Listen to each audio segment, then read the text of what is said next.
whasoa i le tūlanga tā ua tele, o le mea leo lo o le vesi ai tātou. A wawai atu le saunoanga le fionga i le i minsta o le soifua malolo ina. The Honourable Va'auau Salu Malo o lo po. O le tele o mea sa tutupu i le fase fulu tausanga o tona i antu. Lea walai o na tātou o mai i le tae ao le nei. O lo o iai pea matu mau whawhitauri a lo o tau mawhai le whainga malo fau. Ina ia auli mapae le lei le tūlanga o lo iai ia le mauta ngase ngase ma le tūlanga o le soifua malolo ina. Whawhia na uwha i atu i ate o tau le mamalu o Samoa ina ia manatua le tala le nei. Fase fulu tau sanga ua tuana i atu a uma le konkalate sa lata o fausia le falemai. I moto o tua. Tupua tamasese me ole.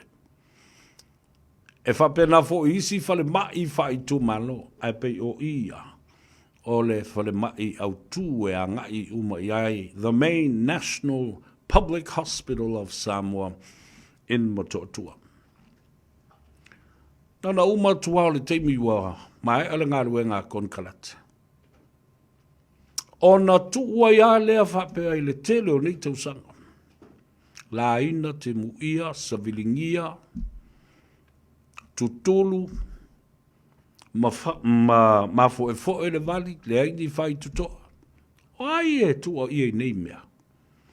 Se iau o ina le oka ina ma wha taunu uina e ta ngata o lo o ngā lua i le whare mai o lātou tiute ma tau ave ma le wha maoni o lātou ngā ruenga.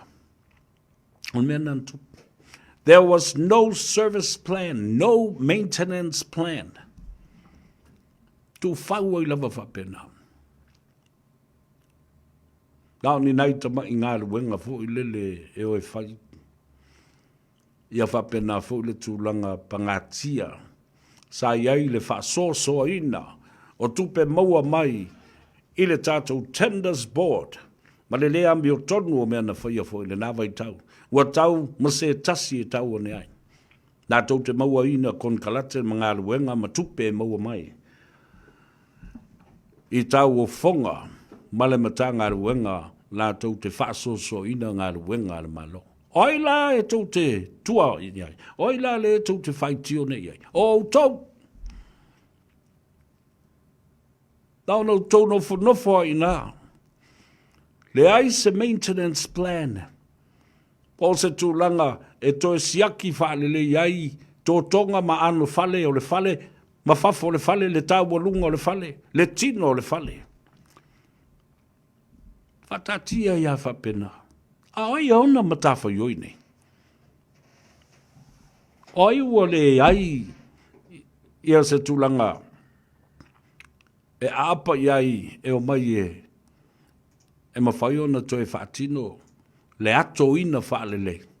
Tutusa le ia le mauta ngasi le. Ma le tātou mauta whono ma le palemene i tio whau. Nā e tau te whaafonga iai. Aso umai pepese ai wa le aini fualaau, le aini vailaau. Sau noa i le tai au nei ia le fionga i le Litminster. Ia Honourable Va'auau. 5% o aikalafu na mātou o mai i le lua afe lua se fulu. Aikalafu nana whai e la wari ia. Le fe ei ni le te mile nei.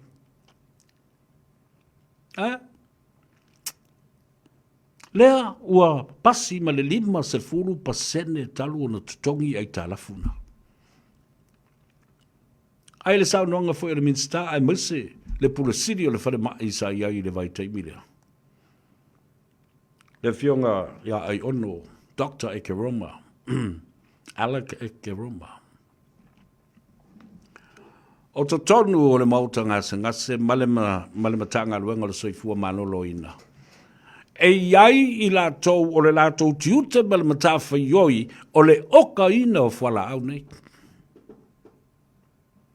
E ono masina loa o lo totoe, o le sapalai lea o lo totoe le teimile nei, ua whaata oto loa ma le sioka.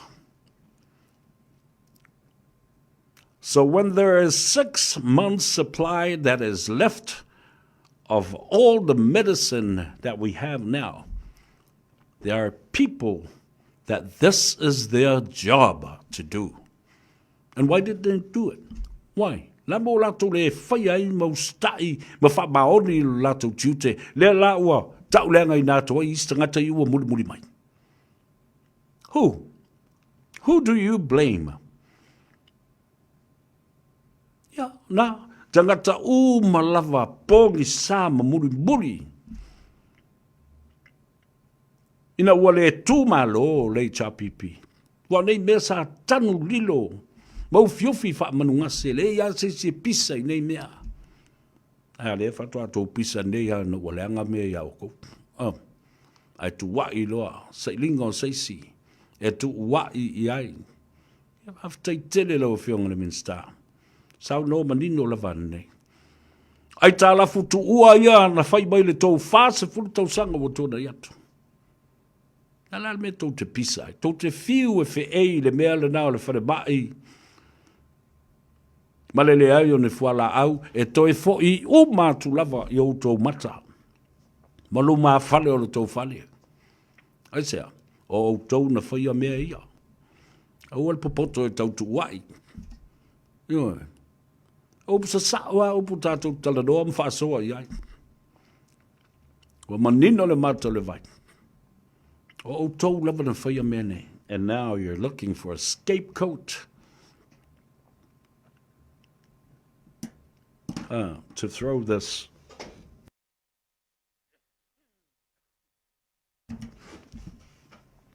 ina ia tua ia le nei mea. Lea la ua whaiti tia 5% faalaau. La tau fo ia sa tuatu iei le whaatutuanga. Toi ono sapalai loa. Toi ono masina loa le sapalai. Lele le kako oka ele na sa moe otu e. E whaatu la ma whaile la tau oka. We're not the only ones to place the order. Once it's less than 6 months, put in that order straight away. O nā lea. Tau nuu mai la au ma fualaau. I le teimi tala whea ngai le lei.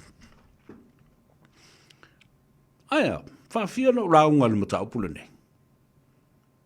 O outou lava ina ua le whaamalia ina outou loto, wa le toi fo I mai tangata sa pule ia outou. Wa le toi tū malo, nā lo lea. Tau whai mea leanga lo lea. Wa ngalo ia te outou lau tau tonga na whai, tau te tau tua, outou mātua ie, e mana na oi fualaau. O tangata mātutua o lea tunu uia, o loo mana na oi fualaau. Aia, tau whaatala le lo tau tiute malo matafa yoi. Ana whai lo tiute se manu, ele sioki whapea fualaau. You do it on time, you get it on time, and there will be no such problem as the shortage supply of our medicine at the National Hospital. Yeah, you agree with me? If each and everyone would have done their duties and their diligence and their job description of you are responsible for this, nothing like this would ever happen. We will never arrive to this today. Tātou te leo o iai. Tāle mea le nā. Ono meo whau whaunga leanga. Ta sao ele stala sele tala le nā. Whau ina ia tau valea le whainga malo le li ua mai. Yo. Awa alu tau tala le nā. Whameo le whainga malo vale. Oh. Ele a o onga ele loa. Tai se malo, ele lo fau se malo. Ana tau popoto, tau te le whaia ina ma tau malolo. Tau te le o ese ma le malo. Aia. Wasila fia ele atua wa lava fo le nā teimi. Sa au tau taa alo ai. O lava fo le nā taimi, sa manatu ai le atunu o tau na tangata whātutu aina. Ana tau popoto, tau te loa run le tau campaign mo tau e fo i mai le mauta. Aia. Alo le nā fo i pētasia, se whaipule vāi. Tai tutusa uma whai numera o whaipule. I tū uma o vaenga whai alea. Kua ke lea o le... O lea. O le paka, tua te lea o le swimming pool le na vāi nei, le whau singa le na whai nei. Whera e kou akawa mai, ma kou kiki e li, ma kou kou anga waa uma na whamea le tala se o tamao la vea. Mai foi o tau e popoto, e whai tau what e pole ko kiki apara wale mari, ko inga aranga, ko inga poko ke le seu le mea. E se wawa i kou mea wale e whai ngi. Whei, o kou waka mamailenga. O tau popoto na leo tau o mai ei. Lua awa noa na watu ia te utau. Whaalua fo i anko kolo, ma koko unku le melenga whai ngei. Uma le lua afe lua sfultasi, saula snap election, lua afe lua sulima, you lost again. Two major, huge general elections and almost 15 other by-elections. Uma, palota te tele lua. Ma whai ngā palota la iti toi titi, maua le lua se fulu o whai ngā palota la iti. E le ma whai o. Tau te le toi fo i mai lawa le malo. Whera la sana whai a e. Ea. La sana whai lawa i whea so le. Ia le whai na whai atu nei. I fualaau. Ai tau o mai i lea. Ta pē uma cameras i o le falemai i le warehouse. O tau ia ne whai ngā ruenga i lalo tu le epa ma le regime ma le hrpp. Ai se me o tau whai hele nā mea māta ngā. Ai se e le ngata la le ta pē uma cameras ia sa monitoa i mele. Ai wo mai malori. O mai malori. Ma lau atu, ia pusa fualaau. Ngā hoi mea le malo. Ngā hoi mea le malo. Mea tō tino na mai ave whaola i tangata. Lana le mea kou ke la lafi ia ti ngā taringa lo tō whi eiso o. I le lea ni fualaau mande sioki o le wailau. There you go. Be responsible. Be accountable of what your actions are.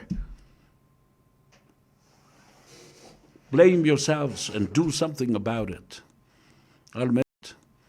Almena tau te musu e whāto ese. Tau te musu e whasifo i le tunu. Tau te musu e tau le mea sao i le tunu. Ale la wa whabatala sao tuali a tau tangata na mafua mai mea nei. Ia wala i koi whalong, sisio koi uio mai ngā.